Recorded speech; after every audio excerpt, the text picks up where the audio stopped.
ఓం నమో వెంకటేశాయ. దేవేంద్రనీల నవమేఘ వినిర్జితాంగం పూర్ణేందు బింబవదనం శరచాపహస్తం సీతా సమేతమనిశం శరణం శరణ్యం చేతో మదీయమభివాంఛతి రామచంద్రం.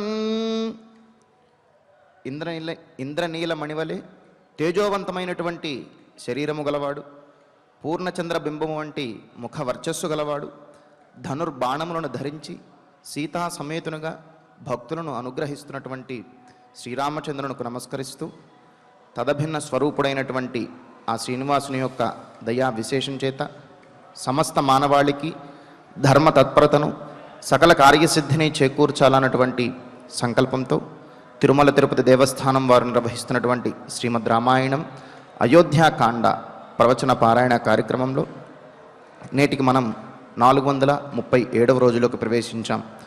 ఈ కార్యక్రమంలో ముందుగా అన్నమాచార్యుల వారి సంకీర్తన అయినటువంటి విశ్వప్రకాశునకు అనేటటువంటి సంకీర్తనను శ్రీమతి టి తేజోవతి గారు, అన్నమాచార్య ప్రాజెక్టు కళాకారులు వారి బృందం యొక్క సహకారంతో ఆలపిస్తారు. శ్రవణం చేద్దాం. ఓం నమో వెంకటేశాయ.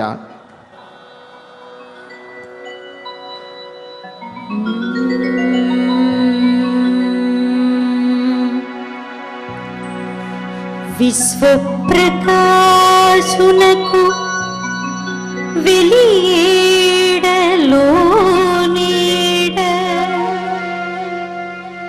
శాశ్వతునకు ఇంప జన్మమిక నీడ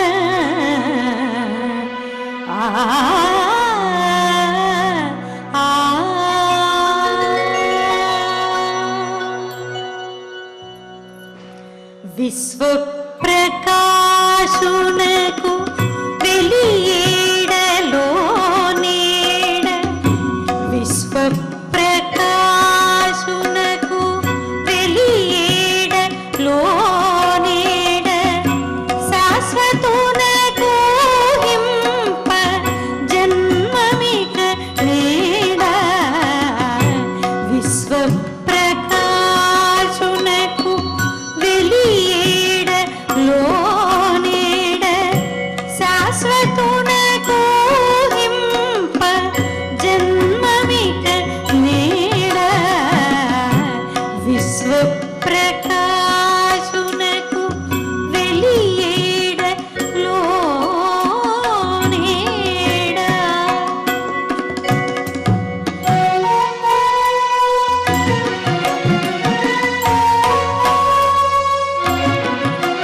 విశ్వప్రకాశునకు వెలియేడ లోనేడ విశ్వప్రకాశునకు వెలియేడ లోనేడ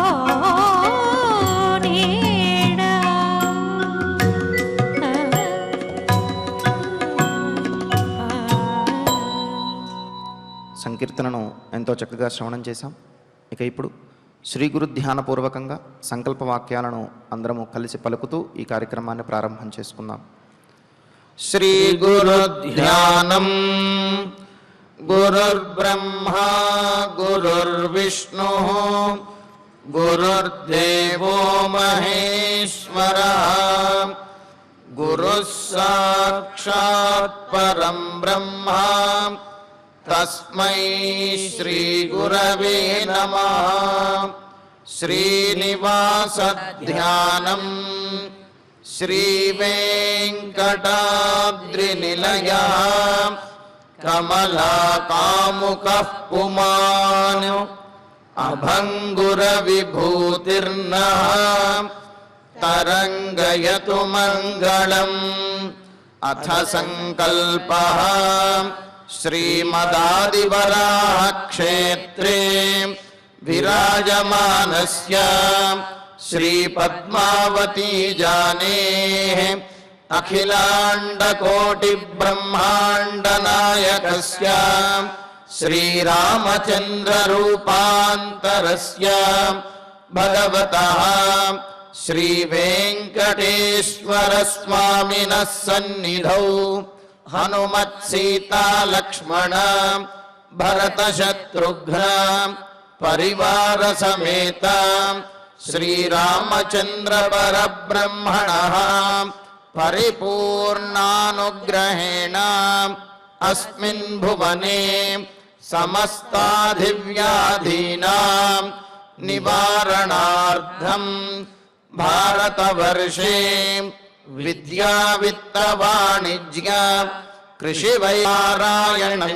చ అన్యోన్య సహాయేన ఆచార్యముఖేన కరిష్యామహే.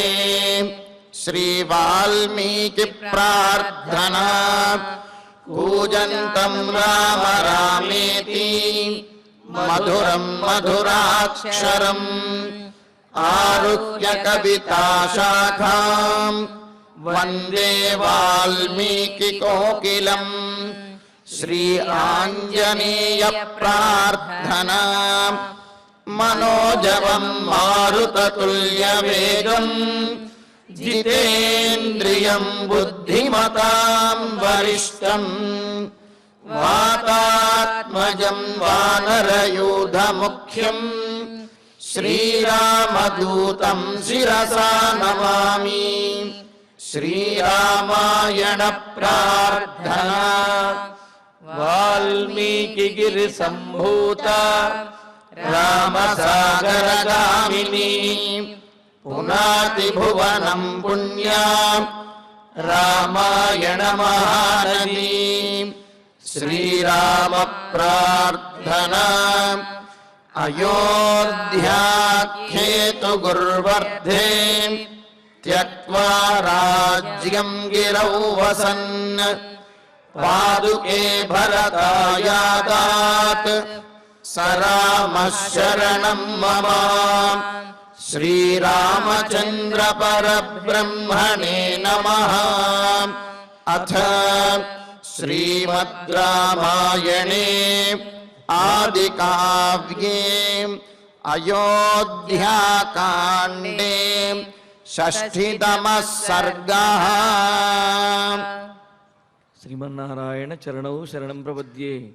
శ్రీమతే నారాయణాయ నమః. శ్రీరామాయ నమః.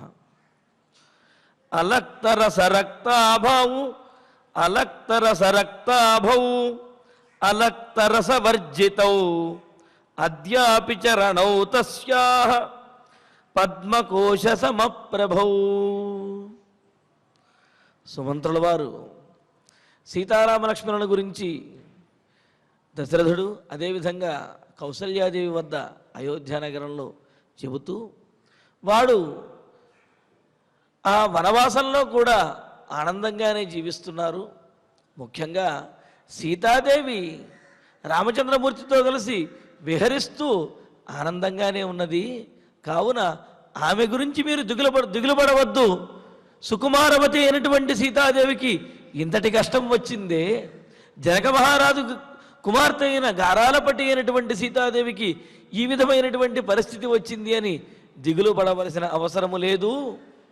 సీతాదేవి ఆ ఏకాంత ప్రాంతంలో, ఆ వనవాసంలో రాముడితో కలిసి విహరిస్తూ ఆనందిస్తున్నది అని అంటూ ఇంకో మాట చెబుతున్నాడు. సహజంగా అంతఃపురంలో ఉన్నప్పుడు, అయోధ్య నగరంలో ఉన్నప్పుడు కాళ్ళకి చక్కగా పారాణి అలంకరింపజేసుకుంటూ సీతాదేవి ప్రతిరోజు కూడా ఆ ఎర్రనైనటువంటి పాదములతోటి అలా తిరుగుతూ ఉంటే చూడటానికి చాలా అందంగా ఉండేది. మరి ఇప్పుడు వారు వనవాసంలో ఉన్నప్పుడు ఆమె పాదములకు అలంకరణ చేసేవారు ఎవరున్నారు, ఆ పారాణి పెట్టేవాళ్ళు ఎవరున్నారు అని అంటే ఇక్కడ సుమంత్రుల వారు చెబుతున్నారు, అలక్తరస రక్తాభౌ.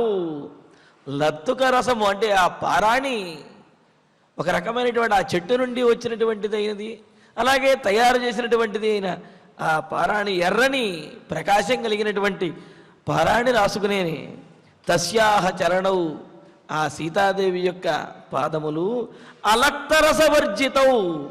ఈనాడు ఆమెకు ఆ పారాణి రాసేటటువంటి వారు ఆ రాసుకునే పరిస్థితి, అలంకరించుకునే పరిస్థితి లేదు. కావున అవి ఆ అలక్తరసం, లత్తుక రసం ఆ పారాణి లేకపోయినప్పటికీ కూడా అద్యాపి పద్మకోశ సమప్రభౌ, ఈనాటికి కూడా ఆమె పాదములు ఎర్రగానే అందముగానే గోచరిస్తున్నాయి అని చెప్పి ఇందులో రెండు అర్థాలు. సహజంగా పారాణి పెట్టుకుంటే ఎర్రగా కనిపించేటటువంటి అందమైనటువంటి ఆమె పాదములు ఈనాడు అడవిలో తిరుగుతుంటే పారాణి పెట్టుకోకుండానే ఎర్రగా కనిపిస్తున్నాయి అంటే నడచి నడచి అలసిపోయి కందిపోవటం వల్ల ఆ విధంగా ఆమె యొక్క పాదములు ఎర్రగా కనిపిస్తున్నాయి అనేది ఒక అర్థము. అయితే పారాణి పెట్టుకున్నా పెట్టుకోకపోయినా సరే సహజ సిద్ధమైనటువంటి సౌందర్య శోభ కలిగినటువంటి సీతాదేవి యొక్క సున్నితమైన అందమైనటువంటి పాదములు పద్మముల వలె ఎల్లప్పుడూ కూడా ప్రకాశిస్తూనే ఉంటాయి. ఆమె పాదముల యొక్క శోభ ఏమాత్రము కూడా తగ్గదు అని చెప్పి ఆమె పాదములు, స్వామివారి పాదములు, అసలు ఆ పాదములు ఆశ్రయించినటువంటి వారికి లభించినటువంటిది ఉండదు. అందుకనే కదా స్వామివారి యొక్క పాదములను మాత్రమే వర్ణిస్తూ, మొత్తం స్వామిని మొత్తం కాదు పాదములను మాత్రమే వర్ణిస్తూ పాదుకా సహస్రము అని చెప్పి 1000 శ్లోకములతోటి ఒక గ్రంథాన్ని రచించారు. కేవలం అక్కడే కాదు, అనేకమైనటువంటి గ్రంథములలో స్వామివారి పాదములను కీర్తించారు. అంటే ఏమిటి, ఎంత కీర్తించినప్పటికీ కూడా ఆ పాదముల యొక్క సౌందర్యం అంత గొప్పగా ఉంటుందన్నమాట. మరి అంతకు ధీటుగా అమ్మవారి యొక్క పాదముల సౌందర్యము, ఆ సున్నితత్వం కూడా అదే విధంగా ఉన్నాయి. అందుకని ఏమంటున్నాడు, అంతఃపురంలో ఆ అలక్త అంటే లత్తుక, ఆ పారాణి రాసుకుని ఎర్రగా కనిపించేటటువంటి సీతాదేవి యొక్క పాదములు ఈనాడు అడవిలో నడుస్తున్నప్పటికీ కూడా ఆమె పాదములలో ఏమాత్రము శోభ తగ్గలేదు.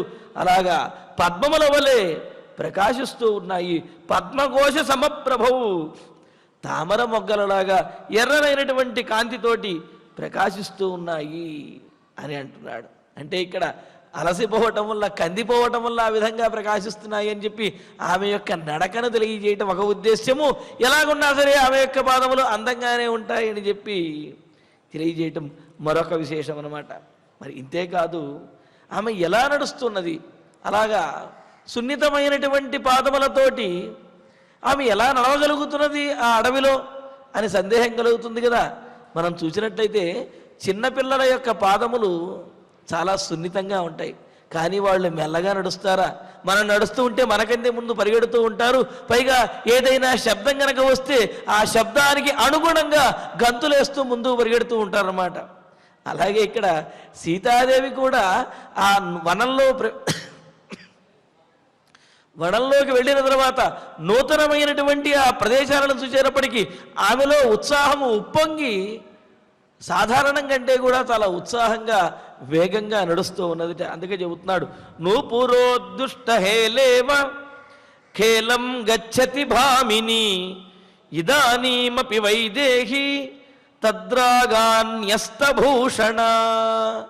తద్రాగాత్ భూషణ ఎందరి ప్రీతి వలన, న్యస్తభూషణ ఆభరణములు కలిగినటువంటిది, పాదములు అంటే పాదముల యందు ఆభరణములు ధరించి ఉన్నదన్నమాట. సహజంగా స్త్రీలకి ఆభరణముల మీద మక్కువ కాస్త ఎక్కువగా ఉంటుంది కావున ఆమె కొన్ని ఆభరణములను ధరించి ఉన్నది. పైగా దశరథ మహారాజు రామచంద్రమూర్తి కూడా ఆమె ఆభరణములు ధరించి ఉండగా చూస్తేనే ఆనందం అనే విషయాన్ని కూడా తెలియజేశారు కదా. మరి వారి ఆజ్ఞతోటి కొన్ని ఆభరణములను ఆమె ధరించి ఉన్నది కదా. అందుకనే ఆభరణములను ధరించినటువంటి వైదేహి భామిని, విదేహరాజ కుమార్తె అయినటువంటి భామిని. ఇక్కడ భామిని అనే పదం ప్రయోగించడం గడుసుది అని అర్థంలో ప్రయోగిస్తారు. భామిని అంటే భామిని కోపన అని చెప్పంటూ ఎక్కువగా వెంటనే కోపం వచ్చేటటువంటి స్త్రీని భామిని అని సంబోధించవచ్చు. భామ అని భామిని అని సంబోధిస్తారట. మరి ఇక్కడ వైదేహి విదేహ రాజకుమార్తె అయిన భామిని ఉత్సాహంతో ఉన్నటువంటిది, వెంటనే స్పందించేటటువంటి లక్షణం కలిగిన ఆ సీతాదేవి నూపురోద్దుష్టహేలేవా, ఆమె పాదములకు ఉన్నటువంటి ఆ మంజీరములు, నూపురములు, పాద ఆభరణములు ఏవైతే ఉన్నాయో ఆమె కదులుతూ ఉంటే పాదాభరణములు శబ్దము చేస్తూ ఉన్నాయట. ఆ శబ్దానికి అనుగుణంగా ఆ శబ్దము ఒక తాళయుక్తంగా వచ్చే విధంగా ఆమె నడుస్తూ ఉన్నది. ఆ తాళం తప్పకుండా నడుస్తూ ఉన్నది. చిన్నపిల్లలకి ఏదైనా మనం ఆ కాళ్ళకు గజ్జలు కట్టినప్పుడు వాళ్ళు ఎగురుతూ ఉంటారు. ఎగిరేది కూడా ఏదైనా పాట వినిపిస్తూ ఉంటే ఆ పాటకు అనుగుణంగా ఆ గజ్జల సవ్వడి వచ్చే విధంగా, శబ్దం వినిపించే విధంగా వాళ్ళు నడుస్తూ ఎగురుతూ ఉంటారు కదా. అంటే ఆ శబ్దము వారిలో ఆనందాన్ని కలగజేసి దానికి అనుగుణంగా నడిచే విధంగా చేస్తుంది కదా. అలాగే ఇక్కడ సీతాదేవి కూడా నూపురోద్దుష్టహేలేవా, పాద ఆభరణముల నుండి వస్తున్నటువంటి ఆ శబ్దములకు అనుగుణంగా విలాసంగా, ఆ శబ్దములకు అనుగుణంగా విలాసంగా ఆవిడ ఖేలేవా, ఖేలం అంటే ఖేలంగచ్చతి, ఆమె చాలా క్రీడిస్తూ ఆనందంగా వెడుతూ ఉన్నది అని అంటున్నాడు. వైదేహి భామిని, విదేహరాజ కుమార్తె అయిన భామిని మంచి ధైర్యము కలిగినటువంటిది అయినా, వెంటనే స్పందించే లక్షణం కలిగినటువంటిది అయినా, ఆనందాన్ని కూడా చక్కగా వ్యక్తపరిచేది అయినటువంటి ఆ సీతాదేవి ఇదానీమపి ఇప్పుడు కూడా, అంటే వనంలో వెళ్ళేటప్పుడు కూడా ఖేలంగచ్చతి, ఆడుకుంటూ వెళుతున్నదమ్మా. ఆమెలో ఎటువంటి దీనత్వము కూడా లేదు అని చెప్పి. అంతే కదా, మానసికమైనటువంటి ఆనందము, ధైర్యము కలిగినటువంటి వారు ఎక్కడైనా సరే ఆనందంగా ఉంటారు. అటువంటి మానసికమైనటువంటి ధైర్యము లేనటువంటి వాళ్ళు ఎక్కడున్నా వాళ్ళు భయపడుతూనే ఉంటారు. ఇక్కడ సీతాదేవికి రామచంద్రమూర్తితో ఉన్నాను అనే ఆ సంతృప్తి, రాముడితో పాటు విహరిస్తున్నాను అనే ఆనందము, రాముడు ఉన్నాడు కావున నాకు నా రక్షణకు ఏమాత్రము దిగులు లేదు అనే ధైర్యం ఏదైతే ఉందో, నమ్మకం, విశ్వాసము, అది సీతాదేవిలో పరిపూర్ణమైనటువంటి ఆనందాన్ని, ధైర్యాన్ని కూడా నింపింది. మనం కూడా భగవంతుని యందు భారం వేసి భగవంతుడు మనల్ని రక్షించి తీరుతాడు, మన భారం భగవంతుడిదే అని పరిపూర్ణమైన విశ్వాసంతో ఉన్నప్పుడు మనం చేసేటటువంటి పనులలో మనకు ఆత్మవిశ్వాసం అనేది, అలాగే ధైర్యం అనేది ఏర్పడుతుంది. ఆ ధైర్యము మన కార్యాలను సాధించడానికి మరింత ఉపకరిస్తుందన్నమాట.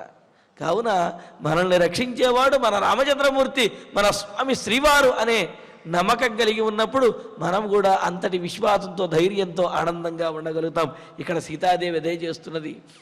ఆమె యొక్క పాదములకు అలంకరించబడిన ఆ ఆభరణములు ఏవైతే ఉన్నాయో ఆ ఆభరణముల సవ్వడికి అనుగుణంగా, సవ్వడి తప్పకుండా, ఆ శబ్దము తాళం తప్పకుండా ఆమెను నడుస్తూ ఏదో ఆటలాగా అడవిలోగా కూడా ఆమె నడుచుకుంటూ ముందుకు వెళుతున్నది అని అంటున్నారు.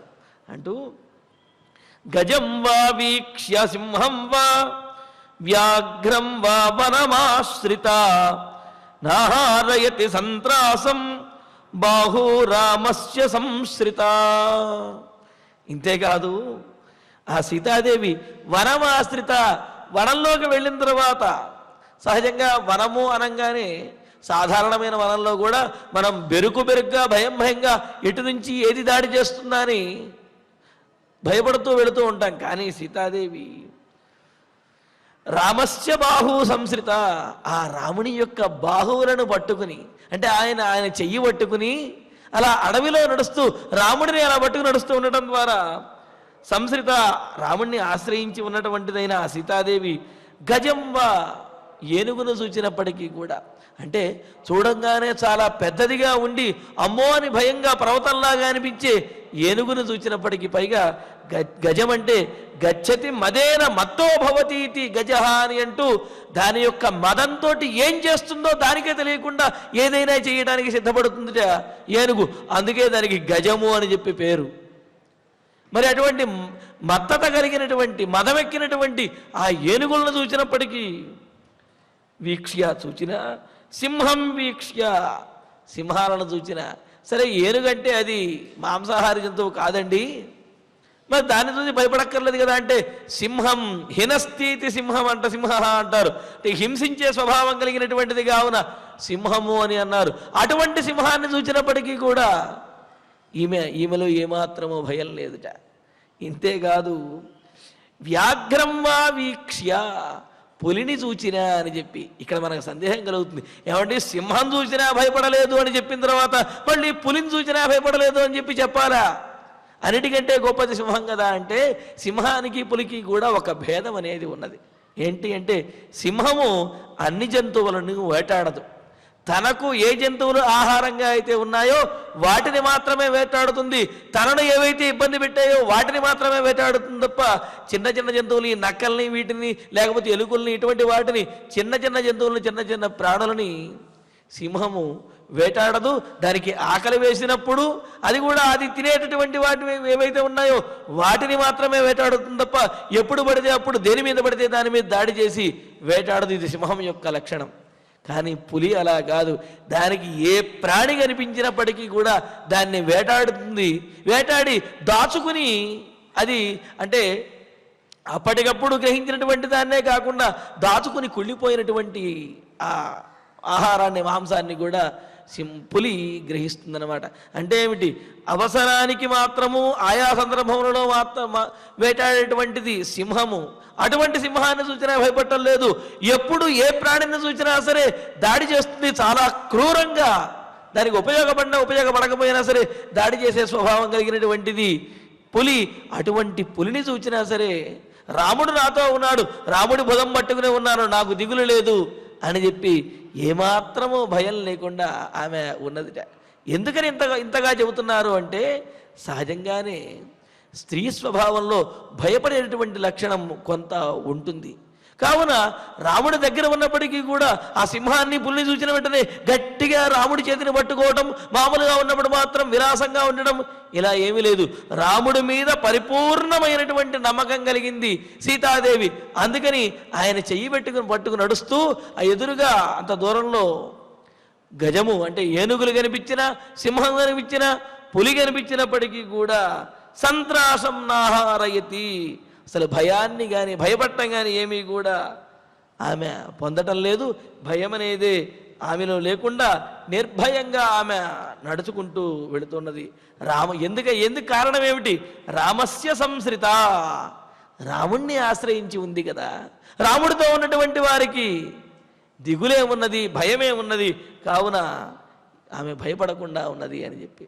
అందుకనే మనం కూడా రాముని యందు భక్తి కలిగి ఉన్నట్లయితే ఆపదామపహర్తారం అని చెప్పినట్లుగా మన సమస్తమైనటువంటి ఆపదలను కూడా రామచంద్రమూర్తి తొలగిస్తాడు. మనం పొందవలసినటువంటి సంపదలన్నీ కూడా రామచంద్రమూర్తి ప్రాప్తింప చేస్తాడు. అదేంటండి? సహజంగా రాముడి మీద ఒక అభిప్రాయం ఉంటుంది. రాముడు రాజ్యాన్ని కోల్పోయి, సంపదలను కోల్పోయి, జటాబలకలములను ధరించినటువంటి వాడై వనవాసానికి వెళ్ళినటువంటి, తాను పొందవలసినటువంటి వాటిని పొందలేనటువంటి రాముడు మనందరికీ ఏమిస్తాడు అనేటువంటి సందేహము, ఒక రకమైన ఆలోచన మనస్సులో ఉంటుంది. కానీ సంపదలు, రాజ్యములు ఇవన్నీ కూడా, వీటన్నిటికీ కూడా అధిష్టాన దేవత ఎవరు? లక్ష్మీదేవి. ఆయన రాజ్యం వద్దు, ఆ సంపదలు వద్దు అని చెప్పి ఆయన వదిలేసి పెడుతున్నప్పటికీ కూడా ఆ లక్ష్మీదేవి సీతాదేవి ఆయనను అనుసరించి ఆయన వెనకాలే వెళ్ళింది. కాబట్టి రాముడు ప్రత్యేకంగా సంపదలను పట్టుకోడు, రాముని వెంటే సమస్తమైనటువంటి సంపదలు కూడా ఉండి తీరతాయి. కావున సమస్తమైనటువంటి సంపదలు ఎవరిని ఆశ్రయించి ఎవరి వెంటబడి కోరి కోరి వెళతాయో, అంటే రాముడి వెంటబడి మరి సీతాదేవి కోరి కోరి తనంతట తానుగా వెళ్ళింది కదా సమస్తమైనటువంటి సంపదలకు అధిష్టాన దైవతమైనటువంటి సీతాదేవి. మరి రాముడు ఇవ్వలేనటువంటి సంపద వేరొకటి ఉంటుందా? అదొక్కటే కాదు, గుణములు కూడా. లక్ష్మణస్వామి చూడండి, లక్ష్మణో లక్ష్మీవర్ధన అని చెప్పి అన్నారు. లక్ష్మణుడి వద్ద కూడా చాలా లక్ష్మి ఉన్నదండి అన్నారు. అన్నీ వదిలిపోయి అన్నీ వదిలేసి అడవికి వెళ్ళిన వాడి దగ్గర లక్ష్మి ఏమిటి అంటే రామభక్తి అనే సంపద లక్ష్మణుడి దగ్గర నిండుగా ఉన్నది. గుణములు అనే సంపద లక్ష్మణుడి దగ్గర నిండుగా ఉన్నది. కావున సద్గుణములు సంపదలు, సద్గుణములకు నిలయమైనటువంటి లక్ష్మణుడు, సంపదలకు నిలయమైనటువంటి అధిష్టాన దేవత అయినటువంటి సీతాదేవి రాముడు వదిలి వెళ్ళినప్పటికీ రాముణ్ణి వదలకుండా రాముణ్ణి అనుసరించి ఉన్నాయి. కావున సమస్తమైనటువంటి సద్గుణములను సమస్తమైనటువంటి సంపదలను కూడా అనుగ్రహించగలిగినటువంటి వాడు రామచంద్రమూర్తియే. అంతే కదా, రాముడు వచ్చేసిన తర్వాత అయోధ్యలో పరిస్థితి ఏమిటి? అంతా శోకమయంగా ఉన్నది. రాముడు ప్రవేశించిన తర్వాత అడవిలో పరిస్థితి ఏమిటి? అంతా ఆనందకరంగా ఉన్నది. ముక్కు మూసుకుని తపస్సు చేసుకునే వారు కూడా రాముడిని చూచి ఎంతో ఆనందించారు. రాముడు రావటాన్ని తమ భాగ్యంగా వారు భావించారు కదా. మరి కావున సమస్తమైనటువంటి ఆపదలను తొలగించేవాడు, సమస్త సంపదలను అనుగ్రహించగలిగిన సామర్థ్యం కలిగినటువంటి వాడు, సమస్త భయములను తొలగించేవాడు రామచంద్రుడే. అందుకనే ఆయన్ని ఆశ్రయించాలి. ఈ విషయం పరిపూర్ణంగా తెలిసినటువంటిది సీతాదేవి. అందుకనే రామస్య సంశ్రిత, రాముని యొక్క ఆశ్రయంలో ఉన్నటువంటి సీతాదేవి ఏనుగులను చూచినా, పులులను చూచినా, సింహాలను చూచినా, వేటిని చూచినా ఏమాత్రమో భయం లేకుండా ఆమె చాలా ధైర్యంగా ఉన్నది అని చెప్పి. అలాగే అందుకనే మనం కూడా ఏదైనా మనకు అనుకోనటువంటి ఆపదలు వచ్చినా అప్పుడు రామరక్షా స్తోత్రము, శ్రీరామ ఆపదుద్ధారక స్తోత్రము అని చెప్పి ఆ స్తోత్రాలను పఠిస్తారు. అంటే ఒక 40 రోజులు అనుకునో లేకపోతే 9 రోజులు అనుకునో వాటిని పఠించినట్లయితే కనుక మనకు కలిగేటటువంటి, మనం ఊహించినటువంటి ఆపదలు కానీ, మనం అనుభవిస్తున్నటువంటి కష్టములు కానీ అవి తొలగిపోతాయి అని మనకు పెద్దలు బోధించారన్నమాట. ఎందుకంటే ఆ కష్టములను తొలగించేటటువంటి ఆ శక్తి, సామర్థ్యం, ఆ అనుగ్రహం అనేవి రాముని యందు పరిపూర్ణంగా ఉన్నాయి. అందుకనే ఇక్కడ సీతాదేవి రామునితో ఉండటం వల్ల ఆమెకు ఏ భయము లేదు అని. సహజంగానే జలే రక్షతు వారాహ స్థలే రక్షతు వామన అటవ్యాం నారసింహశ్చ సర్వతః పాతు కేశవ అని చెప్పి జలములో వరాహమూర్తిగా, స్థలంలో వామనమూర్తిగా, అటవిలో నరసింహమూర్తిగా, సర్వత్ర సర్వకాల సర్వావస్థల యందు కూడా కేశమునిగా ఆ మహావిష్ణువు మనల్ని సంరక్షిస్తూనే ఉంటాడు. ఆశ్రయించినటువంటి భక్తులను ఆయన రక్షిస్తూనే ఉంటాడు కదా. అందుకనే సీతాదేవి రాముణ్ణి ఆశ్రయించాను కావున నాకు భయం లేదు అని చాలా ఆనందంగా ఆ అడవిలో సంచరిస్తూ ఉన్నది. అది కూడా ఎలాగా, తన కాళయంతుల యొక్క సవ్వడి లయబద్ధంగా తాళం తప్పకుండా ఆమె దానికి తదనుగుణంగా నడుస్తూ ఉన్నది. నసోచ్యాస్తే నచాత్మానః సోచ్యో నాపి జనాధిపః ఇదం హి చరితం లోకే ప్రతిష్టాస్యతి శాశ్వతం. ప్రతిష్టాస్యతి శాశ్వతం అని అంటూ తల్లి కౌసల్యాదేవి ఇప్పుడు ఉన్నటువంటి సందర్భం ఎవరు చెప్పినా సరే బాధపడే విధంగా ఉన్నది అని అనుకుంటారు. కానీ జరిగినటువంటిది కొంత బాధాకరమైనటువంటి విషయం అయినప్పటికీ కూడా ఇది కీర్తిని తెచ్చిపెట్టేటటువంటి విషయము. ఇది ఇంతకుముందు ఎవరు కూడా ఆచరించినటువంటిది, ఇకపైన ఎవరు కూడా చెయ్యలేనటువంటిది. ఇది దశరథునికి, నీకు, రామచంద్రమూర్తికి, సీతాదేవికి, లక్ష్మణుడికి, మీ అందరికీ కూడా గొప్ప కీర్తిని తెచ్చిపెట్టేది, ఎవరికి వారే సాటి అని అనిపించేటటువంటి గొప్ప యశస్సును కలిగించేది అని అంటూ తే సీతారామ లక్ష్మణులు వారి గురించి నసోచ్యాహ బాధపడవలసినటువంటి అవసరం లేదు. దుఃఖింపనవసరం లేనటువంటి వారు ఆ సీతారామ లక్ష్మణులు అంటే వారి గురించి దుఃఖించనవసరం లేదు. ఆత్మానశ్చ మనము కూడా అయ్యో రాముడు సీతారామ లక్ష్మణులు వనవాసానికి వెళ్ళిపోయారని చెప్పి మనకు బాధ ఉంటుంది కదా, కానీ మనం కూడా దుఃఖించవలసినటువంటి అవసరం లేదు. నశోచ్యాః శోకించవలసినటువంటి అవసరం లేదు. జనాధిప నశోచ్యః ఇదిగో ఈ మహారాజు తన వల్లే రామచంద్రమూర్తి వనవాసానికి వెళ్ళిపోయాడు, దీనంతటికీ కూడా తన అసమర్థతే కారణము, తాను ఆలోచించకుండా ఇచ్చినటువంటి వరమే కారణము అని చెప్పి ఇంతగా పరితపించిపోతూ దిగులు పడిపోతున్నాడు కదా ఈ మహారాజు. ఈ మహారాజు కూడా చింతించవలసినటువంటి అవసరమే లేదు. ఎందుకంటే ఏ పని చెయ్యడం వల్ల చరిత్రలో దుష్టులుగా పేరు తెచ్చుకుంటారో, ఏ పని చెయ్యడం వల్ల చరిత్రలో అధర్మాత్ములుగా పేరు పొందుతారో, ఏ పని చెయ్యడం వల్ల ఆ వంశానికి చెడ్డ పేరు వస్తుందో అటువంటి పని కనుక చేసినట్లయితే శోకించాలి, దుఃఖించాలి, బాధపడాలి తప్ప ఏ పని చేయటం వల్ల శాశ్వతమైనటువంటి కీర్తి తమకు తమ వంశమునకు కూడా వస్తుందో, ఏ పని అనేది లోక కళ్యాణకరమవుతుందో, ఏది ధర్మబద్ధమైనదో సత్యప్రతిజ్ఞకు అనుగుణమైనటువంటిదో అటువంటి పని చేయటం వల్ల దుఃఖించవలసిన అవసరం లేదు. అది బాధాకరమైనది అయినప్పటికీ కూడా దాని గురించి బాధపడకూడదు అని అన్నారు. ఎందుకు అంటే దశరథ మహారాజు రాముణ్ణి వనానికి పంపించింది సత్యప్రతిజ్ఞను నిలబెట్టుకోవటం కోసం. రాజే మాట నిలబెట్టుకోకపోతే ఇక ప్రజలు ఏం మాట నిలబెట్టుకుంటారు? ప్రజలు ఎందుకు నీతిగా ఉంటారు? ఎందుకంటే రాజాన అనువర్తంతే యథా రాజా తథా ప్రజా అని అన్నారు కదా, ప్రజలు రాజుని అనుసరిస్తారు. కావున రాజు గనక నీతిమంతుడు అయినట్టయితే, రాజు ఇచ్చినటువంటి మాటలు నిలబెట్టుకునేవాడు కనుక అయినట్లయితే ప్రజలు కూడా తదనుగుణంగా ఉంటాడు. కానీ రాజే మాట తప్పేవాడు అయినట్లయితే ఇక ప్రజలకు రాజు మీద విశ్వాసం ఎలా ఉంటుంది? అందుకని తాను ఇచ్చినటువంటి మాట నిలబెట్టుకోవటం కోసం దశరథ మహారాజు రాముణ్ణి వనవాసానికి పంపాడు. తన తండ్రి మాట నిలబెట్టడం కోసం, పితృవాక్య పరిపాలన కోసం రామచంద్రమూర్తి వనవాసానికి వెళ్ళాడు. తన భర్తను అనుసరిస్తూ తన ధర్మపత్ని ధర్మాన్ని ఆచరించడం కోసం సీతాదేవి రాముడితో వెళ్ళింది. అగ్రజో అనుగంతవ్య అని చెప్పి పెద్దవాడిని, అన్నగారిని అనుసరించాలి అనే ధర్మం కోసం లక్ష్మణుడు రాముణ్ణి అనుసరించి వనవాసానికి వెళ్ళాడు.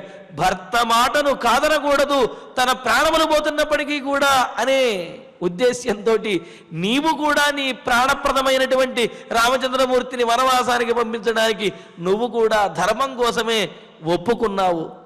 ఈ విధంగా ధర్మము కోసము తమ స్థాయిలను త్యాగం చేసి తమకు కష్టములు వస్తున్నప్పటికీ కూడా ధర్మం తప్పకూడదు అనే ఉద్దేశ్యంతో మీరందరూ చేసినటువంటి ఈ ఘనకార్యం వల్ల మీరు కీర్తినే పొందుతారు. కావున ఆ కీర్తిని తలుచుకుని మీరందరూ ఇప్పుడు బాధపడకుండా ఉండండి.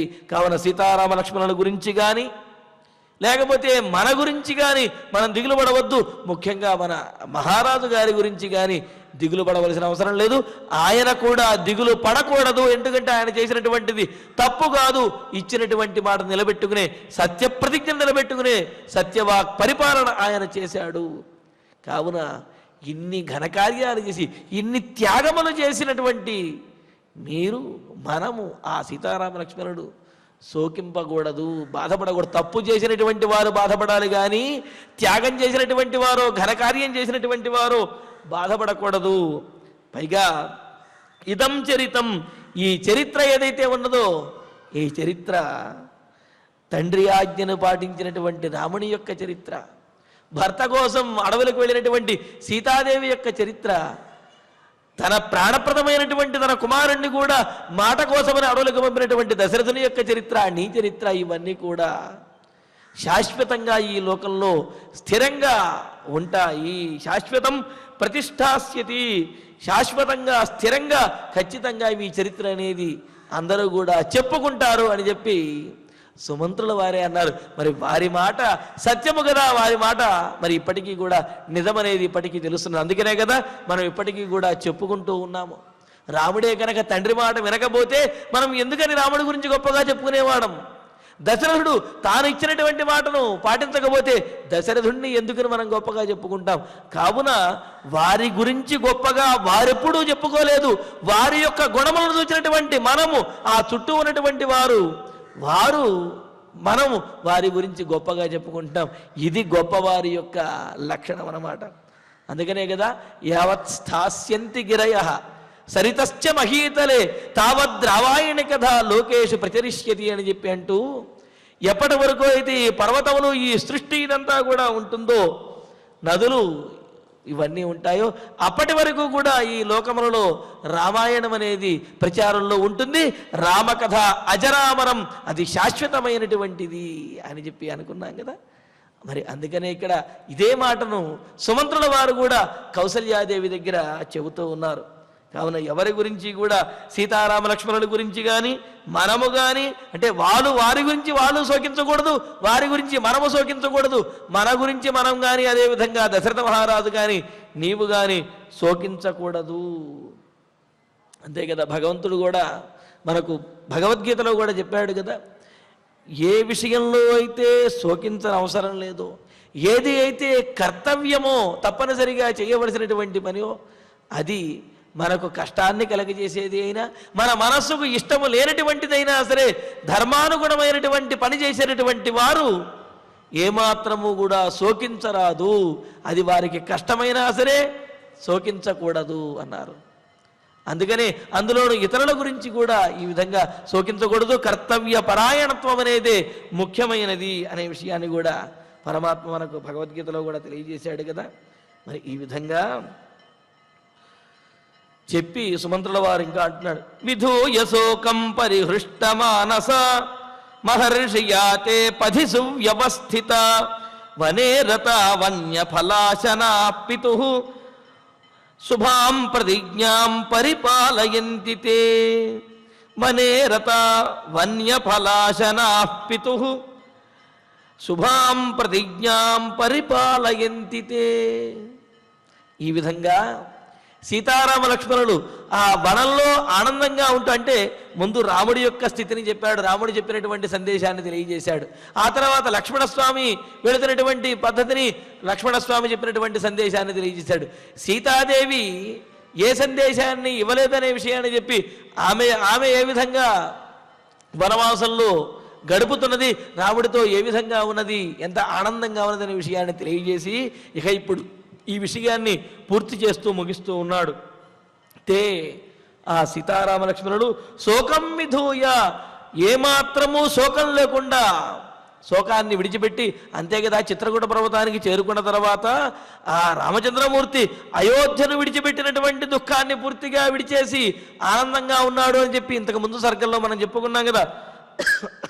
అందుకనే శోకం విధూయ, దుఃఖాన్ని వదిలి పరిహృష్ట మానసాహ, పులకింతగలిగినటువంటి ఆనందంతో, సామాన్యమైన ఆనందం కాదు, శరీరం పులకించేంతటి ఆ ఆనందంతో హర్షంతో ఉన్నటువంటి వారై మహర్షి యాతే పథి, తపస్వి జనులు మహర్షులు వెళ్ళేటటువంటి ఆ అటవీ ప్రాంతంలో, ఆ వనవాసంలో సువ్యవస్థితా, చక్కగా సువ్యవస్థంగా ఒక పద్ధతిగా వాళ్ళు వెళుతూ ఉన్నారు.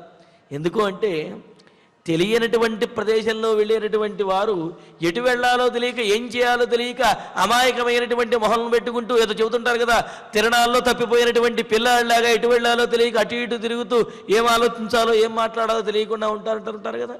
అలా కాకుండా ఇక్కడ సువ్యవస్థిత, తమ యొక్క లక్ష్యము, తమ యొక్క గమనము, తాము చెయ్యవలసినటువంటి పని, కాలము అన్నీ కూడా చక్కగా తెలుసుకున్నటువంటి వారైన ఆ సీతారామ లక్ష్మణులు ఏమాత్రము కూడా బెరుకు లేకుండా, భయం లేకుండా, ఆ శోకము లేకుండా చక్కగా వనే రతాః, వనవాసం చేయటం యందు ఆసక్తితో ఉన్నటువంటి వారై వన్య ఫలాశనాః, వనంలో ఏవైతే లభిస్తాయో వాటినే తింటూ ఆనందంగా ఉంటూ, ఇది కూడా గొప్ప విశేషం. అంతేగాని మేము అంతఃపురంలో ఉంటే అవి తినేవాళ్ళం, ఇవి తినేవాళ్ళం, అడవిలోకి వచ్చేటప్పటికి మాత్రం ఇవి తినాల్సి వచ్చిందే కందమూలాలు అని చెప్పి బాధపడకుండా, ఎక్కడ ఏవి లభిస్తాయో ఏ సందర్భంలో వాటిని భుజిస్తూ ఆకలి తీర్చుకుని ఆనందంగా కనుక ఉన్నట్లయితే వాటితోనే ఆకలి తీరుతుంది, అవి మనకు కాస్త వంట పడతాయి. అంతేగాని దొరికినటువంటి వాటిని కూడా ఏడుస్తూ తింటే అవి వంట పట్టవు, శక్తిని ఇవ్వవు. దొరికినటువంటిదే పరబ్రహ్మస్వరూపంగా కళ్ళకద్దుకుని కనుక తీసుకున్నట్లయితే అది మనకు తృప్తిని ఇస్తుంది అనేది కూడా దీని ద్వారా మనకు తెలుస్తున్నది. అందుకని వన్యఫలాసనాహ, వనంలో లభించేటటువంటి ఫలములు దుంపలు వాటిని ఆనందంగా స్వీకరిస్తూ పితుః శుభాం ప్రతిజ్ఞాం పరిపాలయంతి, తండ్రి యొక్క శుభకరమైన ఆజ్ఞను వాళ్ళు పరిపాలిస్తున్నారు. ఏమిటండి శుభము? అడవికి వెళ్ళమనే ఆజ్ఞ శుభకరమైనది అంటే మరి ఆ ఆజ్ఞను పాటించడం ద్వారా అటు తండ్రికి కీర్తి, ఇటు వీళ్ళకి కీర్తి, ఆ ఇక్ష్వాకు వంశంలో ఉన్నటువంటి రాజులందరికీ కూడా శాశ్వతమైనటువంటి కీర్తి కలుగుతుంది. అంతేకాదు ఇందులో అంతరార్థం ఏమిటి? శుభాం, లోకానికి శుభాన్ని కలుగజేసేదే దశరథుని యొక్క ఆజ్ఞ. అంతే కదా, దశరథుడు రాముణ్ణి అయోధ్య నగరంలోనే ఉంచేసినట్లయితే రావణ కుంభకర్ణాది రాక్షసులను వధించేది ఎవరు? కావున దశరథుని యొక్క ఆజ్ఞ ఖచ్చితంగా శుభకరమైనటువంటిదే అనేది తెలియజేయటం కోసమే ఇక్కడ కవి శుభాం, శుభకరమైనటువంటి ప్రతిజ్ఞాం, తండ్రి యొక్క ఆజ్ఞను పరిపాలయంతి, తప్పకుండా పరిపాలిస్తూ ఆ వనవాసాన్ని వాళ్ళు చేస్తూ ఉన్నారు అని అంటూ, తథాపి సూతేన సుయుక్తవాదిన నివార్యమాణా సుతశోకకర్షిత నచైవ దేవి విరరామకూజితాత్ ప్రియేతి పుత్రేతి చ రాఘవేతి. తథాపి, ఇంతగా సుమంత్రుల వారు ఆ కౌసల్యాదేవితోటి సీతారామ లక్ష్మణుల గురించి, ముఖ్యంగా సీతాదేవి గురించి వాళ్ళు కష్టపడటం లేదు, ఆనందంగానే ఉన్నారు, కష్టంలో కూడా సుఖంగానే ఉన్నారు అని చెప్పి ఇంతగా ఓదార్చినప్పటికీ కూడా మరి తల్లికి బిడ్డల మీద ఉన్నటువంటి ప్రేమ, బిడ్డలు కలిగినటువంటి కష్టాన్ని తలుచుకుంటేనే తల్లికి శోకం అనేది ఆగదు కదా, అది తీర్చలేనటువంటి శోకం కదా. అందుకని తథాపి, అయినప్పటికీ కూడా సుమంత్రుల వారు ఇంతగా చెప్పినప్పటికీ కూడా సుయుక్తవాదిన, పైగా సుమంత్రుడు చాలా యుక్తియుక్తంగా చెప్పాడు, సకల హేతువులను చక్కగా ప్రతిపాదిస్తూ చెప్పాడు. ఇంత యుక్తియుక్తంగా సుమంత్రుల వారు సూతేన, ఆ సుమంత్రుని చేత తథా నివార్యమాణాపి, ఈ విధంగా ఓదార్చబడుతున్నప్పటికీ కూడా, సుమంత్రుల వారు ఇన్ని మాటలు చెప్పి ఓదార్చుతూ ఉన్నప్పటికీ కూడా సుతశోక కర్షిత, పుత్ర వియోగ దుఃఖంతో, అంటే కొడుకు దూరమయ్యాడు అనే ఆ బాధ ఏదైతే ఉందో ఆ బాధ తల్లిదండ్రులకు తీరేటటువంటిది కాదు, అది తీరనటువంటి దుఃఖం అన్నమాట. అందుకనే సుతశోక కర్షిత, కుమారుడు దూరమయ్యాడు అనే దుఃఖం చేత కృషించినదైన దేవి ఆ కౌసల్యాదేవి ప్రియా ఇది, నాయన ప్రియమైన ఓ రామచంద్ర, పుత్ర నా గారాళ పంట అని చెప్పి అనుకుంటూ, పుత్ర రాఘవ ఇతి రామచంద్ర అని అంటూ, కూజితాత్, ఇలా పెద్ద పెద్దగా రామ, పుత్ర, రాఘవ, రామచంద్ర అని ఇలాగా రాముణ్ణి తలచుకుంటూ పిలుస్తూ, నచైవ విరరామ, ఆమె ఆ శోకించడం మాత్రం ఆపుకోలేకపోతున్నది. ఎంతగా సుమంత్రుల వారు ఓదార్చుతున్నా ఆమె యొక్క శోకం తీరటం లేదు. రాముణ్ణి తలుచుకుంటూ ఆ కౌసల్యాదేవి ఆ విధంగా శోకిస్తూనే ఉన్నది అని అన్నారు. దీనితోటి మనకు 60వ సర్గ పూర్తవుతున్నది. తథాపి సూతేన సుయుక్తవాదిన నివార్యమాణా సుతశోకకర్షిత నచైవ దేవి విరరామకూజితాత్ ప్రియేతి పుత్రేతి చ రాఘవేతి. ఇప్పుడు ఆచార్యుల వారి ద్వారా శ్లోకాలను పారాయణ చేసుకుందాము. అలక్తరస రక్తాభౌ అలక్తరస రక్తాభౌ అలక్తరస వర్జితౌ అలక్తరస వర్జితౌ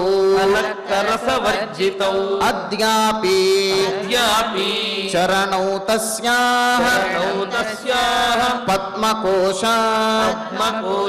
సమప్రభౌ పద్మకోశ సమప్రభౌ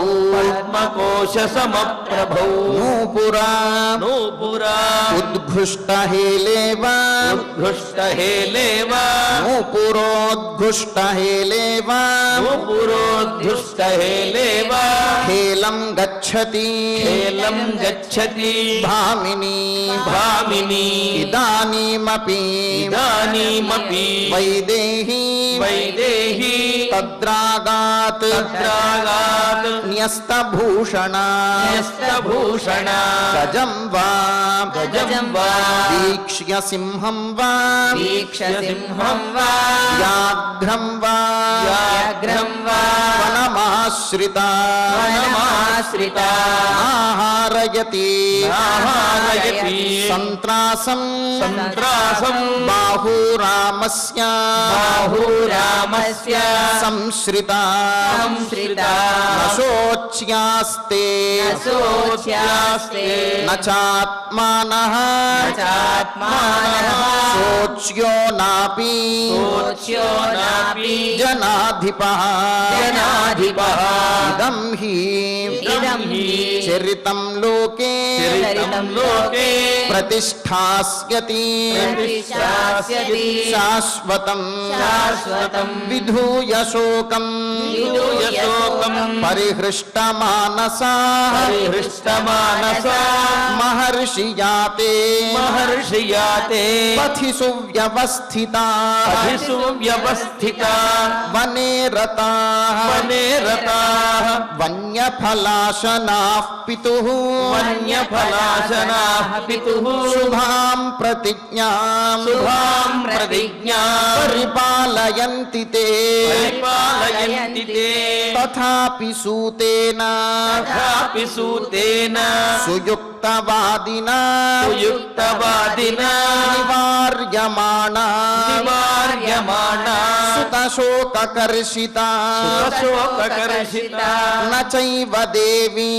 చైవ దేవి విరరామకూజితాత్ విరరామకూజితాత్ ప్రియేతి పుత్రేతి చ ప్రియేతి పుత్రేతి చ రాఘవేతి చ రాఘవేతి చ తథాపి సూతేన సుయుక్తవాదినా తథాపి సూతేన సుయుక్తవాదినా నివార్యమాణా సుతశోకకర్షితా నివార్యమాణా సుఖశోకకర్షిత నచైవ దేవీ విరరామకూజితాత్ చైవ దేవి విరరామకూజితాత్ ప్రియేతి పుత్రేతి చ రాఘవేతి చ ప్రియేతి పుత్రేతి చ రాఘవేతి చ ఇత్యార్షే ఇత్యార్షే శ్రీమద్ రామాయణే శ్రీమద్ రామాయణే ఆదికావ్యే ఆదికావ్యే అయోధ్యాకాండే అయోధ్యాకాండే షష్ఠితమః సర్గః షష్ఠితమః సర్గః ఫలశ్రుతి నుండి మంగళాంతం వరకు అందరము కలిసి పఠిద్దాం. ఫలశ్రుతి ఆయుష్యమారోగ్యకరం యశస్యం సౌభ్రాతృకం బుద్ధికరం సుఖం చ శ్రోతవ్యమేతన్నియమేన సద్భిః ఆఖ్యానమోజస్కర వృద్ధికామైః శ్రీరామచంద్ర పరబ్రహ్మణే నమః.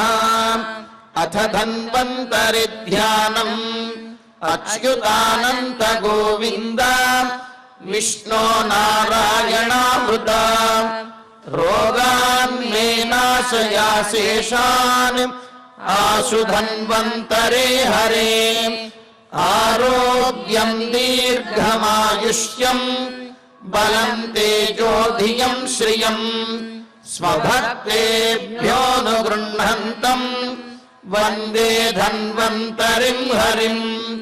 ధన్వంతరేరిమం శ్లోకం భక్త్యా నిత్యం పఠంతి యే అనారోగ్యం న తేషాం స్యాత్ సుఖం జీవంతి తే చిరం.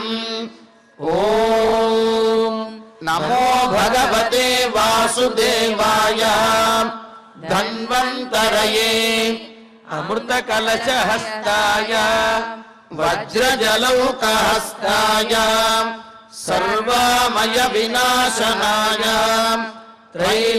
త్రైలోక్యనాథాయ మహావిష్ణవే స్వాహా. ఓం వాసుదేవాయ విద్మహే సుధాహస్తాయ ధీమహి తన్నో ధన్వంతరి ప్రచోదయాత్. అధనవగ్రహ ప్రార్థనా ఆరోగ్యం పద్మబంధుర్వితరతు నితరాం సంపదం శీతరశ్మి. భూలాభం భూమిపుత్ర సకల గుణయుతాం వాగ్ విభూతిం చ సౌమ్య. సౌభాగ్యం దేవమంత్రీ రిపుభయశమనం భార్గవః. శౌర్యమార్కిః దీర్ఘాయుః సైంహికేయః. విపులతరయశః కేతుః ఆచంద్రతారం. అరిష్టాని ప్రణశ్యంతు దురితాని భయాని చ. శాంతిరస్తు శుభం మేస్తు గ్రహాః కుర్వంతు మంగళం. అథ క్షమా ప్రార్థనా యదక్షరపదభ్రష్టం మాత్రాహీనం చ యద్భవేత్ తత్సర్వం క్షమ్యతాం దేవా. నారాయణ నమోస్తుతే. అథ భగవత్ సమర్పణం కాయేన వాచా మనసేంద్రియైర్వా బుద్ధ్యాత్మనా వా ప్రకృతే స్వభావాత్. కరోమి యద్యత్ సకలం పరస్మై నారాయణాయేతి సమర్పయామి. అథ మంగళం శ్రియః కాంతాయ కళ్యాణ నిధయే నిధయేర్ధినాం. శ్రీవేంకట నివాసాయ శ్రీనివాసాయ మంగళం.